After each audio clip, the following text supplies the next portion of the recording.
the acronym AOL? Or so-and-so's gone AWOL? No, most of you don't. Because acronyms have become such an intricate part of our vocabulary that we take them as a standard part of vocabulary now. But that wasn't always the case. In fact, going back, thank you, Jeremy, going back to study acronyms and the history of acronyms, I found out that acronyms and initialing have a long, long history. How many of you enjoy watching films dealing with the Roman Empire? Yes. How many of you know that this is an acronym?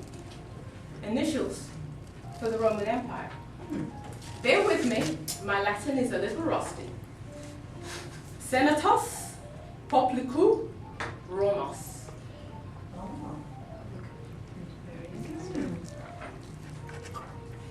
How many of you are acquainted with the fish? Yes. And the symbol and what it means?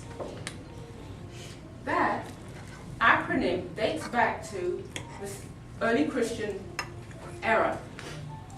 And the fish was used because the Greek word for fish were the same initials for Jesus, Son of God, our Savior.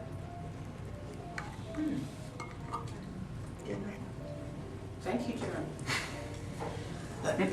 Now, as we travel through time, we realize that some acronyms have remained the same, but their meaning has changed.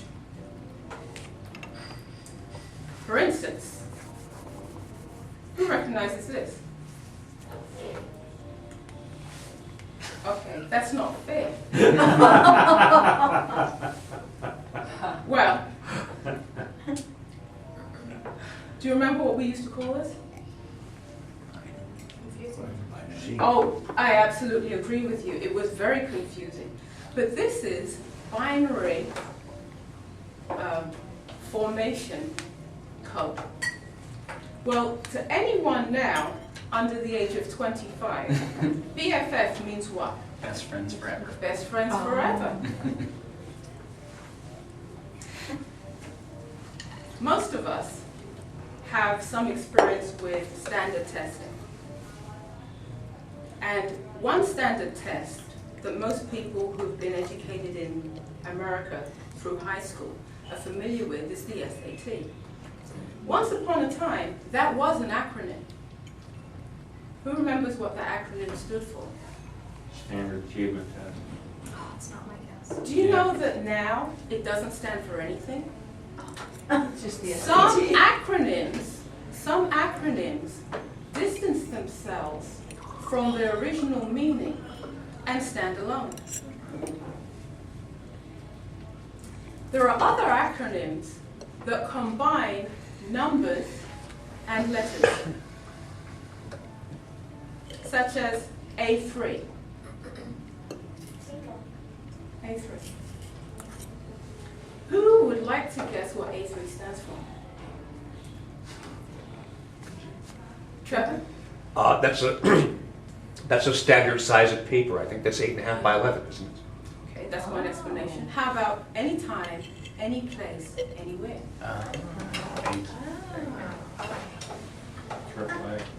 AAA.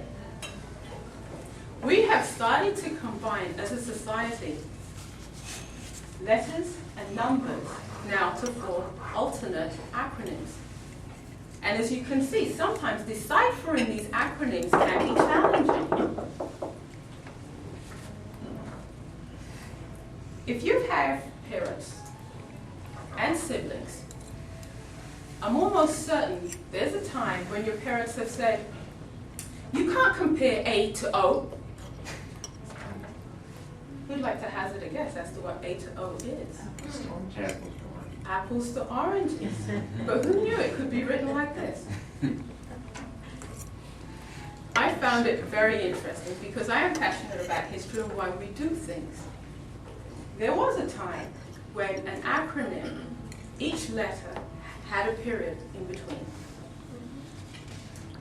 now we consider it redundant to have a period in between, because the assumption is made, everybody knows that it's an acronym. So there's no need to waste time putting a period in between. We also now substitute letters. For instance, following our recent financial fiasco, joke arose. Now, situations come that make us want to cry, and so we have to use humor to maintain our sanity. And joke is one of the ways we do it. Who's brave enough to hazard a guess? Just offer corporations everything! Feels like it, doesn't it? That why not just give them everything and be done with it? Another thing that's been incorporated into acronyms. Well, you know what? I don't want to write all of the letters for a word, so I write the first, the last, and I tell you how many letters are missing. Who's good at Scrabble? Judith?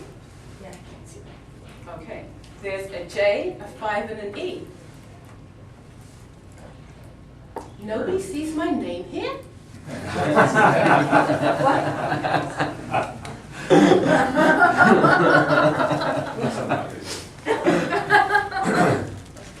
Finally, I'd like to share with you that there is hope in this world of acronyms. And it's the Association Against Acronym Abuse.